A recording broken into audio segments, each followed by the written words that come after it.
گالیاں دینا شروع کر دیں. طلال چودھری صاحب کی مثال بالکل وہی ہے. طلال چودھری صاحب کو آج سے 4 سال پہلے ساری پاکستانی عوام جانتی ہے. میں اس ایشو کو جو ہے نا کسی ان کے ذاتی ایشو یا محترمہ کے ایشو کے حوالے سے زیادہ ڈسکس نہیں کروں گا. میں جو چیز بیان کروں گا وہ اینگل بڑا امپورٹنٹ ہے. آج سے 4 سال پہلے پاناما ایشو کے اوپر فیصلہ آباد میں ایک بہت بڑا جلسہ انہوں نے کیا. ان کی حکومت تھی, حکومتی وسائل سورسز یوز کر کے, انتظامیہ, پولیس, پٹواری, محکمہ مال کو استعمال کر کے انہوں نے بڑا جلسہ کیا تھا. اس جلسے میں ساری پاکستان کی میڈیا نے, انٹرنیشنل میڈیا نے دکھایا کہ اسی طلال چودھری نے رائٹ سائڈ پہ شہباز شریف صاحب کھڑے ہیں, لیفٹ سائڈ کے اوپر حمزہ شہباز صاحب کھڑے ہیں. انہوں نے عمران خان صاحب کو نواز شریف صاحب کے استعفیٰ مانگنے کے حوالے سے انتہائی نیگیٹو, گھٹیا اور غلیظ اشارے کیے تھے. اس کے اوپر باقاعدہ تھپکی دی گئی شہباز شریف صاحب کی طرف سے اور حمزہ شہباز صاحب کی طرف سے اس شخص کو. اور پھر بیگم صفدر امان صاحبہ جو وزیر اعظم ہاؤس میں ڈی فیکٹو وزیر اعظم ہوا کرتی تھیں, انہوں نے ان کو پرائم منسٹر ہاؤس میں بلا کے ان کو اپریشیٹ کیا. اور پھر ان کی ڈیوٹی لگی پاناما کے کیس شروع ہونے کے بعد. یہ سارا دن آ کر ٹی وی چینلز میں میڈیا ٹاک کے ذریعے سے یہ وزیر اعظم پاکستان عمران خان صاحب اور نون لیگ کے جتنے مخالفین تھے ان کی ماں, بہن, بیٹیوں کے حوالے سے اور ان کی ذاتی اور نجی زندگیوں کے حوالے سے, یہ شخص خصوصاً, اور باقی بھی پوری ایک بریگیڈ تھی, لیکن اس شخص کو خصوصاً لانچ کیا گیا. یہ ہر روز اسی طریقے سے یہ نجی زندگی مخالفین کی, نون لیگ کے مخالفین کی اور ان کی گھریلو خواتین کے حوالے سے یہ مختلف قسم کی جگتیں, مختلف قسم کی جناب طنز, استہزاء اور نیگیٹو قسم کی جناب الفاظ و کلمات اور جملات ادا کیا کرتا تھا. اور پھر جب یہ کرتا تھا, یہ میڈیا کے دوست, سینئر دوست اپنے کالمز کے ذریعے سے, اپنے تجزیوں کے ذریعے سے یہ کوٹ کر چکے ہیں کہ بیگم صفدر امان صاحبہ شام کو جب اپنے سارے وہ ترجمان اکٹھی کرتی تھی تو اسپیشل اس کے لیے کلیپنگ کروایا کرتی تھی کہ آج تم نے زبردست ایک گندی ننگی گالی دی یا بات کی یا کوئی جملے کسے. اس میں پھر وہ ججز کو بھی نہیں بخشتے تھے, اس میں پاکستان کے ریاستی اداروں کو بھی نہیں وہ بخشتے تھے. اب یہ ساری پریکٹس ہوتے ہوتے اینڈ کیا نکلا, وہی طوطے والا حساب ہوا کہ یہ اپنوں کے اوپر ہی جناب یہ بول پڑا. اب یہی طلال چودھری صاحب اپنی ہی پارٹی کی ایم این اے, ان کے اوپر ان کو ہراس کرنے کے لیے اس نے جناب جو حرکت کی وہ ساروں کے سامنے. اچھا, میں یہاں پہ ایک چیز اور کلیئر کر دوں. مجھے کل صبح 6 بجے ایک ویڈیو آڈیو ڈیٹیل میرے پاس میرے فون پہ آ گئی تھی میرے سورسز سے. صبح 6 بجے اللہ پاک کی ذات شاہد ہے کہ میں نے 4:30 بجے تک نہ کوئی ٹویٹ کیا, نہ کوئی بیان دیا. حالانکہ ٹی وی چینلوں میں 11 بجے آنا شروع ہو گیا تھا کل. میں نے نہیں کیا. کیوں؟ ایک تو میری پارٹی کی پالیسی, ایک کچھ اپنے ذاتی اصول کہ مخالفین کو سیاسی حوالے سے رگڑ کے رکھ دینا ہے, کوئی سپیئر نہیں کرنا ان کے معاشی, سیاسی, انتظامی معاملات پہ. لیکن جو ایسی ایکٹیویٹیز کے جس پہ خواتین انوالو ہوں یا کوئی چیزیں, اس پہ تھوڑا سا محتاط طریقے سے. لیکن جب میڈیا میں شروع میں 2 بجے انہوں نے جب نیگیٹو رنگ دینا شروع کیا نون لیگ نے سوشل میڈیا میں کہ شاید یہ بھی اس کو جناب کوئی ایجنسیز والے یا کوئی مخالفین نے جناب کینال روڈ کے اوپر مار کے چلے گئے, تو پھر ٹی وی چینل نے جب اس کو کھل کے بیان کرنا شروع کیا تو 4 بجے پہلا بیپر مجھ سے جب ہر چیز کلیئر ہو گئی, مسلسل کوریج آنا شروع ہو گئی میڈیا میں, تو میں نے پہلا بیپر 4 بجے دیا. 4 سے لے کے رات 10-11 بجے تک جو میں نے 12 یا 13 ٹی وی چینلز میں بیپر دیے, میں نے کسی میں نام نہیں لیا محترمہ کا, خاتون کا, کسی میں. آج بھی میں نام نہیں لوں گا اس کا. لیکن اب چیز کلیئر ہو گئی, اور کلیئر ہونے کے بعد پھر بہت سے کچھ ایشوز ہیں. ایک اینگل میں نے آپ کے سامنے بیان کیا یہ والا کہ جو سب سے امپورٹنٹ ہے کہ طوطا جو ہے وہ اپنے مالک کے خلاف ہی بولنا شروع ہو گیا. جو ہلہ شیری جس مقصد کے لیے اس کو پروموٹ کیا, اور پھر آخری 1 سال اس کو وزیر بنایا گیا. اس شخص کو بیگم صفدر امان صاحبہ نے اپنا ذاتی اور پالتو جو ہے نا وہ ایک ورکر کے طور پر رکھ کے اس کو رکھا ہوا تھا لوگوں کی نجی اور ذاتی زندگیوں میں جھانکنے کے لیے مخالفین کی, اور اس کو پھر ریوارڈ کے طور پہ آخری 1 سال میں منسٹری بھی دی گئی. اب اس نے یہ جو حرکت کی ہے یہ صرف نون لیگ کا سر شرم سے نہیں جھکایا، اس نے بنیادی طور پہ پاکستان کی ساری پولیٹیکل ایلیٹ کا اور پولیٹیکل ورکرز کا جو وہ سر شرم سے جھکایا ہے۔ اور میں یہ سمجھتا ہوں کہ اس ایونٹ کے بعد ایک چیز تو کلیئر ہو گئی ہے، اور میں یہ سمجھتا ہوں کہ ایک پازیٹیو کم از کم اس میں سے، اس انتہائی نیگیٹو اس کی ایکٹیویٹی، اس میں سے ایک پازیٹیو میسج جو پوری سیاسی جماعتوں کے لیے بھی، سیاسی کارکنوں کے لیے بھی تا قیامت پاکستان کے اندر چلا گیا، وہ یہ کہ تنظیم سازی دن کی روشنی میں کرنی ہے، رات کے اندھیروں میں نہیں کرنی۔ یہ ایک پازیٹیو میسج چلا گیا ہے کہ جو تنظیم سازی رات کے اندھیرے میں اور اسپیشلی رات کے 3 بجے کے قریب ہوتی ہے، اس کے ریپرکشنز، اس کے آفٹر ایفیکٹس، وہ بازوؤں اور پاؤں کی ہڈیاں ٹوٹنے کی صورت میں آتے ہیں۔ یہ ایک میسج کم از کم پاکستان کے تمام سیاسی جماعتوں کو اور سیاسی کارکنان کو، خصوصاً نون لیگ کے اندر یہ چیز چلی گئی کہ آئندہ تنظیم سازی دن میں کرنی ہے، رات کو نہیں کرنی۔ اب یہ کہتے ہیں کہ میں تنظیم سازی کے لیے گیا تھا، میری 41 سال سیاسی زندگی ہے، اور تنظیم سازی کے حوالے سے آپ میں سے سارے دوست جانتے ہیں کہ تنظیمیں بنانا، اٹھانا، چلانا اللہ پاک کا کرم ہے، نبی پاک کے صدقے، حق 4 یار مولا علی کے صدقے، شہید کربلا کے صدقے، اللہ پاک نے اس میں بڑا امتیاز اور بڑی ڈگنیٹی دی ہوئی ہے۔ ہم نے پہلی دفعہ دیکھا ہے جی رات کے 3 بجے کی تنظیم سازی، یہ پہلی ہے تنظیم سازی جو رات کے 3 بجے ہوتی ہے، جو وکری قسم کی نون لیگ نے ایجاد کی ہے، اور اس میں سے پھر طلال چوئی صاحب نے ایجاد کی ہے۔ میں یہ سمجھتا ہوں کہ طلال چوئی صاحب آج سے 2 ہفتے پہلے موٹر وے زیادتی کیس کے بعد وزیر اعظم پاکستان عمران خان صاحب نے لاہور کا جب وزٹ کیا تو وزیر اعلیٰ پنجاب سردار عثمان بزدار صاحب اور وزیر اعظم صاحب نے ایک انسٹرکشن دی تھی کہ میڈیا کے اندر یہ بات بیان کر دی جائے کہ آئندہ پنجاب کے اندر کم از کم، جس کا میں ایک لیگل حوالے سے ایک ترجمان بھی ہوں اور ایک جواب دہ بھی ہوں، آئندہ کسی کی بچے یا خاتون کی بلیک میلنگ یا ہراسمنٹ کا کیس ہو، وہ ڈائریکٹ محکمہ اطلاعات ہماری انفارمیشن منسٹری سے رابطہ کرے گا۔ میں نے پچھلے 1.5 ہفتوں میں جب سے پریس کانفرنس کی ہے، رحیم یار خان سے لے کے اٹک پل تک 36 اضلاع میں سے تقریباً 20 اضلاع کے 22-23 کیسز ہم ڈیل کر چکے ہیں، جو میڈیا میں لائے بغیر اللہ پاک کے کرم سے ہم نے بچوں کو اور خواتین کو، کہ جن کے 2-2, 3-3 سال سے 6 مہینے سے بلیک میلنگ، ریپ کیس چل رہے تھے، اور اس میں کوئی FIA کا سائبر کرائم ونگ اور کوئی ان کو رزلٹ نہیں مل رہا تھا۔ یہ میں آن ریکارڈ بات کر رہا ہوں کہ ان بچوں کا خواتین کا نام میڈیا میں آئے بغیر، ان کے خاندان کو میڈیا میں لائے بغیر، متعلقہ DPO اور CPOs کو کوارڈینیٹ کر کے ہم نے پچھلے 1-1.5 ہفتے میں کم از کم 22 سے 23 بچوں کو اور خواتین کو ہم نے ریلیف دیا ہے، اور اس میں DPOs نے پنجاب کے مختلف ڈسٹرکٹ نے بڑا بنیادی کردار ادا کیا۔ میں نے اعلان کیا تھا آج سے 1.5 ہفتہ پہلے پریس کانفرنس کر کے، وہ فاطمہ بچی کا جو کیس تھا لاہور کا، جس میں CCPO شیخ عمر صاحب نے، میں نے 24 گھنٹے کا وزیر اعلیٰ پنجاب سردار عثمان بزدار صاحب کی طرف سے انہوں نے ٹارگٹ دیا تھا، اس نے 10 گھنٹے میں سارا کیس سارٹ آؤٹ کیا تھا۔ اس کے والد صاحب کے ساتھ بیٹھ کے جب پریس کانفرنس کی تھی تو میں نے اعلان کیا تھا کہ میرے سے رابطہ کریں انفارمیشن ڈپارٹمنٹ سے، آئندہ سے پنجاب کے اندر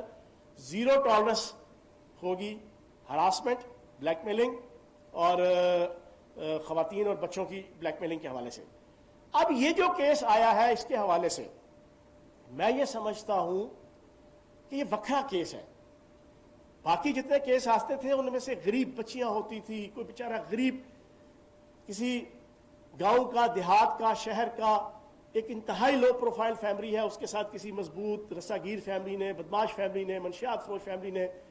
ان کی ماں بہن بیٹی کے ساتھ، بچوں کے ساتھ کوئی کیا۔ لیکن یہ والا کیس جو ہراسمنٹ کا، یہ بڑا ڈیفرنٹ ہے۔ اس میں ایک سابق وزیر ایک موجودہ ممبر قومی اسمبلی کو اتنی ڈھڈائی کے ساتھ جا کے جو ہے وہ ہراس کر رہا ہے۔ تو میں یہ سمجھتا ہوں طلال چوئی صاحب، آپ نے نون لیگ کا نام ڈبویا، لیکن آپ نے اپنی اس لیڈرشپ کا نام روشن کیا کہ جنہوں نے جس مقصد کے لیے آپ کو پچھلے 4 سال سے لانچ کیا ہوا تھا، وہ مقصد آپ نے الٹا اپنے ہی طرف استعمال کر لیا، جو انتہائی شرمناک بھی ہے اور انتہائی جسے کہتے ہیں کہ ناپسندیدہ بھی کہہ لیں، اور انتہائی قابل مذمت بھی ہے۔ اب اس وقت 2 چیزیں ہیں۔ پنجاب حکومت نے انویسٹیگیشن کمیٹی بنا دی ہے، Abdul Khaliq ASP Peoples colony Faisal آباد کی قیادت میں. اب وہ انویسٹیگیٹ کر رہی ہے. انہوں نے کیا کیا کہ ویڈیو ساری شام تک آ گئیں. جو ویڈیو آئی ہے گھر کے اندر کی, جس میں یہ کہہ رہے ہیں صاحب بہادر کہ میرا فون انہوں نے لے کے میری ویڈیو بنائی ہے, فون ملے گا تو پتہ جائے گا,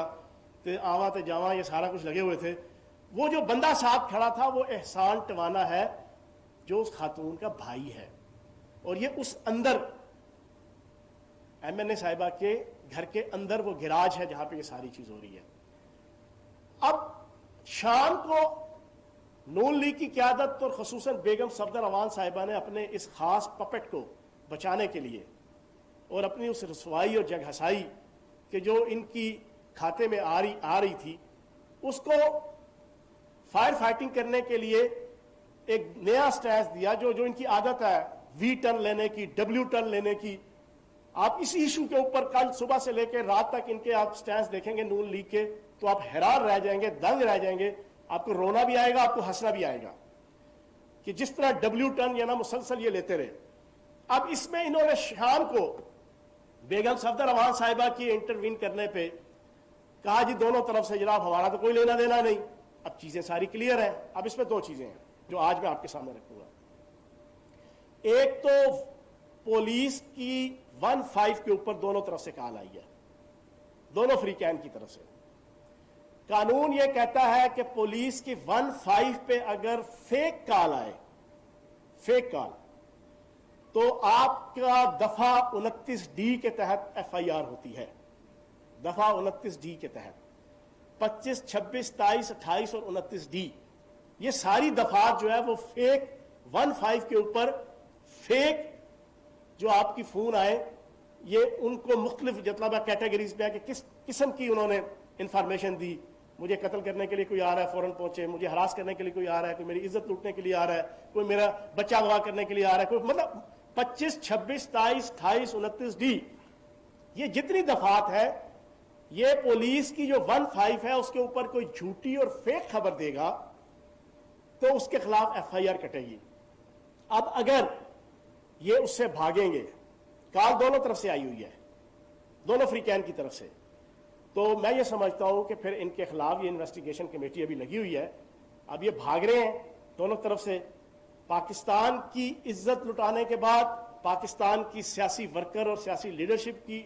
عزت داؤ پہ لگانے کے بعد, نون لیگ کی سیاست کا جنازہ نکالنے کے بعد, اب یہ طلال چوئی صاحب اور ان کے اوپر اسپیشلی بیگم صفدر امان صاحبہ یہ مل کے اس کو نل اینڈ وائٹ کرنے کی کوشش کر رہے ہیں. میں یہ سمجھتا ہوں کہ یہ اس طریقے سے نل اینڈ وائٹ نہیں ہوگا, اور آج وہ یہاں تک پہنچا ہے کہ اپنی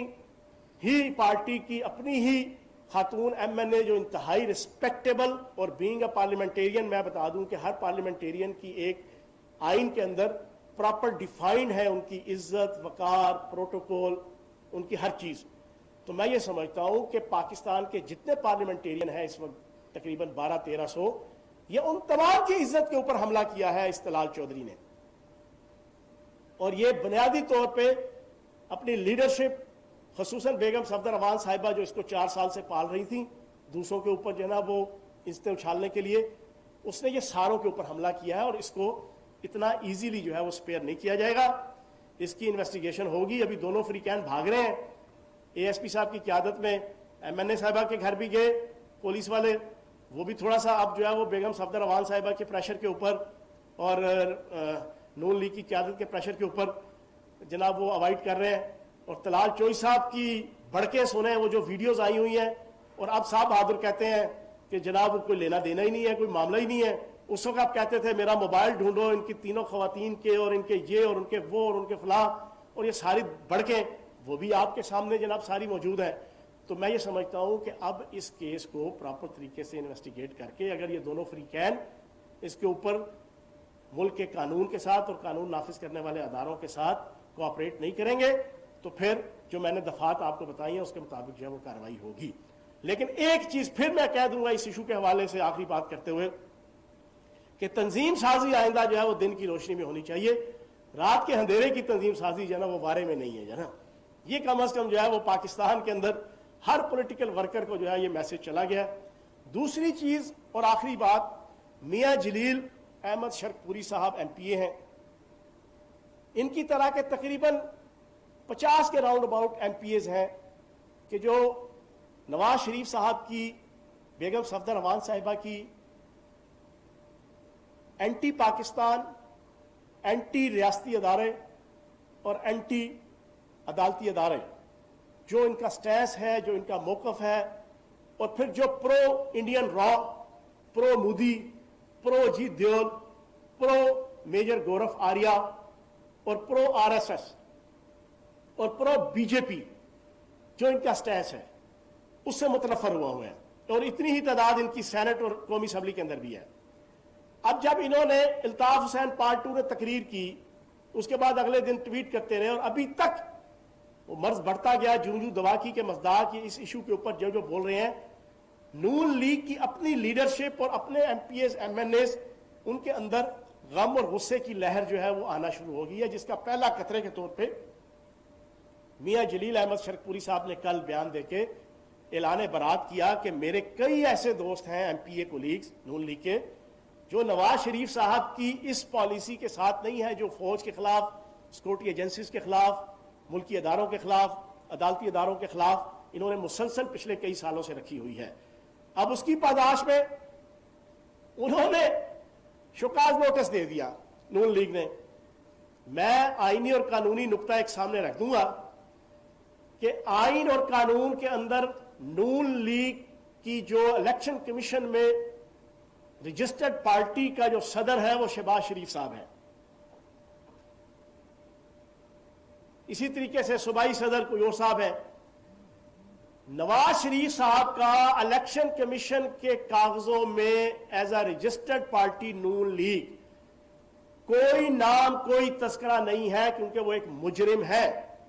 وہ پاکستان کی اعلیٰ عدالتوں سے تاحیات اور واحیات نااہل ہوئے ہیں۔ ان کے موقف سے کوئی ڈینائی کرتا ہے، کوئی نون لیگ کا سینیٹر، کوئی نون لیگ کا MNA، کوئی نون لیگ کا MPA، 1% بھی کوئی ڈیفیکشن کلاس، کوئی پارٹی پالیسی کی مخالفت، کوئی پارٹی پالیسی کی وائلیشن، کوئی پارٹی پالیسی سے کنٹراڈکشن، کوئی پارٹی پالیسی سے ڈس ایگریمنٹ، کوئی پارٹی پالیسی سے ڈس لائکمنٹ کا کوئی نقطہ، کوئی اعتراض، کوئی الزام ان کے اوپر نہیں آ سکتا آئینی اور قانونی طور پر، کیونکہ ان کا کوئی لینا دینا نہیں ہے الیکشن کمیشن کے اندر جو نون لیگ رجسٹرڈ ہے۔ تو میں میاں جلیل احمد شرقپوری صاحب کو خراج تحسین پیش کروں گا کہ پاکستان کی محبت میں انہوں نے نعرہ لگایا کہ جگ جگ جیوے پاکستان، راج دلارا پاکستان، آنکھ کا تارا پاکستان، ہم سب کو پیارا پاکستان، اول و آخر پاکستان اور سب سے پہلے پاکستان۔ انہوں نے یہ نعرہ لگا کر اگر اس مفرور اور اشتہاری تاحیات اور واحیات نااہل نواز شریف صاحب کی پالیسیوں سے ڈفر کیا ہے تو انہوں نے اپنی پارٹی کے صدر کی کسی پالیسی کا تذکرہ نہیں کیا، انہوں نے شہباز شریف صاحب کی پالیسی کا تذکرہ نہیں کیا۔ تو اس وجہ سے میں باقی بھی تمام ان MPs MNAs اور سینٹر سے گزارش کروں گا کہ جو محب وطن پاکستانی ہیں، اور سارے محب وطن ہیں، نون لیگ کا ووٹر محب وطن ہے، نون لیگ کے MPs MNAs محب وطن ہیں، میں ان سے گزارش کروں گا کہ فرنٹ فٹ پہ آئے اور فرنٹ فٹ پہ آ کے اس پالیسی کے اوپر جو الطاف حسین 2 بنے ہوئے ہیں نواز شریف صاحب، اگر آپ کو پاکستان سے محبت ہے، اگر آپ کو اپنی دھرتی ماں سے محبت ہے، اگر آپ کو اس پاکستان سے کہ جس کے لیے آپ کے اور میرے آباء و اجداد نے قربانیاں دے کر آگ اور خون کے دریا عبور کر کے اپنی ماؤں بہنوں اور بیٹیوں کی عزتوں اور عصمتوں کے جنازے نکلوا کر اس ملک کو حاصل کیا تھا، اگر اس ملک کے خلاف اپنی کرپشن، اپنی بددیانتی، اپنی ٹکے ماری، اپنی پیدا گیری، اپنی نوسر بازی، اپنی منی لانڈرنگ، اپنے جعلی اکاؤنٹس اور اپنی چیٹیز اور اپنے پیٹ پوجا کے لیے اگر کوئی نواز شریف آپ کو استعمال کر رہا ہے، کوئی بیگم صفدر امان آپ کو استعمال کر رہی ہیں، تو یہ آپ کا فرض بنتا ہے کہ آپ شہباز شریف صاحب کی اور پارٹی کی جو موجودہ رجسٹرڈ پارٹی کی جو لیڈرشپ ہے، جو لیگل لیڈرشپ ہے، آپ ان کے ارد گرد جو ہے وہ ان کا ناطقہ بند کریں کہ ہمیں یہ پالیسی نہیں چاہیے۔ یہ آپ کی اول و آخر رسپانسبلٹی ہے، اور اس میں آپ کی عزت بھی ہے اور آپ کی پارٹی کی بھی عزت ہوگی۔ تو میں میاں جلیل شرکپوری صاحب سے اور ان کو گواہ بنا کے باقی پاکستان کی 22 کروڑ عوام کو اس میڈیا کے ذریعے سے یہ میسج دوں گا کہ میاں جلیل احمد شرکپوری صاحب نے کسی قسم کی کوئی پارٹی پالیٹکس کی، پارٹی رولز اینڈ ریگولیشنز کی وائلیشن نہیں کی، ان کے اوپر کسی قسم کی انفیکشن کلاس نہیں آتی. اور انشاءاللہ آخری بات کروں گا، آخری بات میں ذرا مولانا فضل الرحمان صاحب کو ایڈ کر لوں گا. مولانا فضل الرحمان صاحب کے حوالے سے پچھلے 3 دنوں کے اندر حیرت ناک، المناک، دردناک قسم کے انکشافات نیب کر رہی ہے. صاحب بہادر کھربوں روپے کی مالیت کی پراپرٹی کے مالک ہیں، کھربوں، اربوں نہیں، کھربوں. پتہ نہیں کون سا ان کے پاس اللہ دین کا جن ہے یا اللہ دین کا چراغ ہے، پتہ نہیں کون سی ان کے پاس گدڑ سنگھی ہے، پتہ نہیں کون سی انہوں نے بل گیٹس کے ساتھ رشتہ داری کی ہوئی ہے، یا کوئی ان کی شوگر ملے ہیں، یا کوئی ان کی کاٹن ملے ہیں، یا کوئی ان کی سیمنٹ ملے ہیں، یا کوئی پاکستان کی نہیں دنیا کی جتنی انٹرنیشنل آپ کی سافٹ ویئر انڈسٹری ہے شاید وہ اس کے آنر ہے مولانا فضل الرحمان صاحب. ورنہ جتنی ان کی پراپرٹیز نکل رہی ہیں، پوری پاکستانی عوام، بچوں سے لے کے جوان، جوانوں سے لے کے بوڑھے، عورتیں، مرد،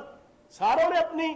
انگلیاں دانتوں میں دبائی ہوئی ہیں اور حیران ہے پچھلے 2 دن سے جب ٹی وی چینلز پہ چلتی ہیں، اتنے ارب کی زمین ادھر، اتنی ارب کی دکانیں ادھر، اتنے ارب کے پلازے ادھر، اتنے ارب کے جناب فلاں ادھر. اور ماشاءاللہ پاکستان کے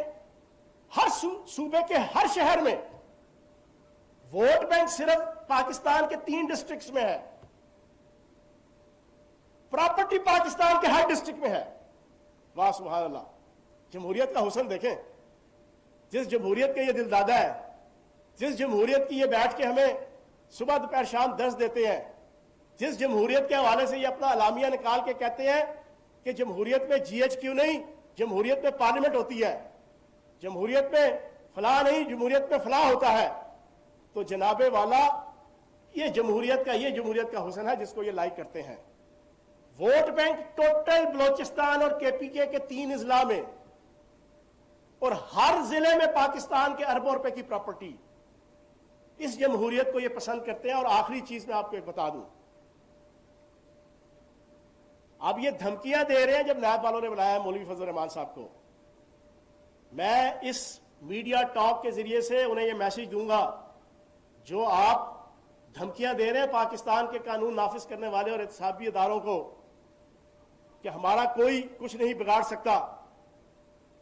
ہمیں کوئی بلائے گا تو ہم اتنے ہزار جانثار لے کر آئیں گے. میں انہیں آصف علی زرداری صاحب کی مثال دوں گا. پاکستان کے میڈیا کے بھی سارے دوست بیٹھے ہیں اور پوری پاکستانی قوم سن رہی ہے. ایگزیکٹ آج سے 4 سال 3.5 سال پہلے زرداری صاحب نے پاکستان کے ایک لیڈنگ ٹی وی چینل کے ایک اینکر کو انٹرویو دیتے ہوئے جب اس نے پوچھا کہ آپ کو احتساب کے شکنجے میں لایا جائے گا تو کیا فرعونیت، کیا نمرودیت اور کیا یزیدیت، کیا نخوت اور کیا غرور اور کیا تکبر تھا ان کے اس لب و لہجے میں. انہوں نے کہا کس کی ہمت ہے کہ جو میرے پہ ہاتھ ڈالے. اسی آصف علی زرداری صاحب نے کہا تھا. آج شام کو جب یہ ساری کوریج چلائیں گے ٹی وی چینل، ذرا وہ ساتھ اس لیڈنگ ٹی وی چینل کے جو نا اس اینکر کا کلپ دکھائیے گا جب اس نے پوچھا، اس نے کہا کس کی ہمت ہے جو میرے پہ ہاتھ ڈالے. آج اسٹریچر کے اندر اور ویل چیئر کے اندر اور لاٹھی پکڑ کے پاکستان کی عوام کے لیے نشان عبرت بنے ہوئے ہیں. عزت اور ذلت کے فیصلے زمینوں پہ نہیں آسمانوں پہ ہوتے ہیں. ایک چوری اوپر سے سینہ زوری، یہ عجیب تماشا ہے. تو جناب اللہ پاک کی ذات بڑی ہے. زبردستی کا تعلق اور رشتہ جائز ہو یا ناجائز ہو وہ اللہ کو پسند نہیں ہے. اور پھر ڈھڑائی اور زبردستی کے ساتھ کرپشن، گناہ اور جرم، وہ بھی اللہ پاک کو پسند نہیں ہے. تو مولانا فضل الرحمان صاحب اس غلط فہمی اور خوش فہمی سے نکل آئے کہ قانون کے ہاتھ آپ تک نہیں پہنچ سکتے. یہی فرعون کہا کرتا تھا انا ربکم الاعلی، میں دنیا کا سب سے اعلیٰ رب ہوں. یہی نمرود کہا کرتا تھا جس کے خزانوں کی چابیاں جس طرح آپ کے خزانے بڑے بھاری ہیں اور آپ کے خزانوں کی چابیاں بھی کئی اونٹوں پہ لادنے پہ جناب پوری ہوں گی، اس نمرود کی خزانوں کی چابیاں جو ہے نا وہ کئی 100,000 اونٹوں کے اوپر لادو تو وہ پوری نہیں ہوتی تھیں، لیکن اس کا انجام بھی جو ہے وہ دنیا نے دیکھا. تو مولانا فضل الرحمان صاحب اب آپ کو پورا ہنس ہنس کے نیب کی اور احتسابی اداروں کی کارروائی کے اندر شامل تفتیش ہونا پڑے گا، اور جو کچھ آپ نے پچھلے 40 سالوں میں بما اہل و عیال کمایا ہے اس کا جواب انشاءاللہ آپ کو دینا پڑے گا. بہت شکریہ.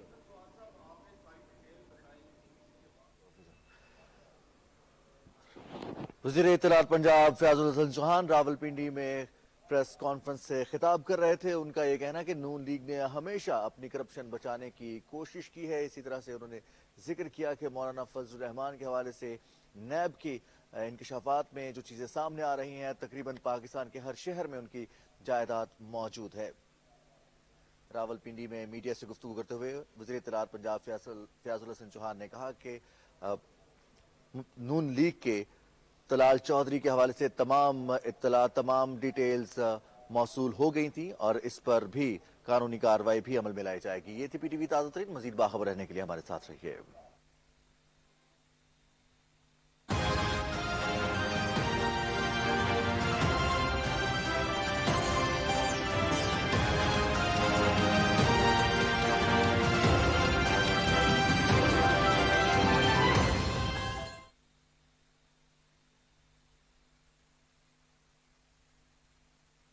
پروگرام میں جو اہم موضوع ہوگا ہمارا یہی ہوگا کہ اب آگے پاکستان کے لیے کتنا بڑا چیلنج ہے مسئلہ کشمیر کو حل کرنے کے لیے، اور خود اقوام متحدہ جو 72 سال سے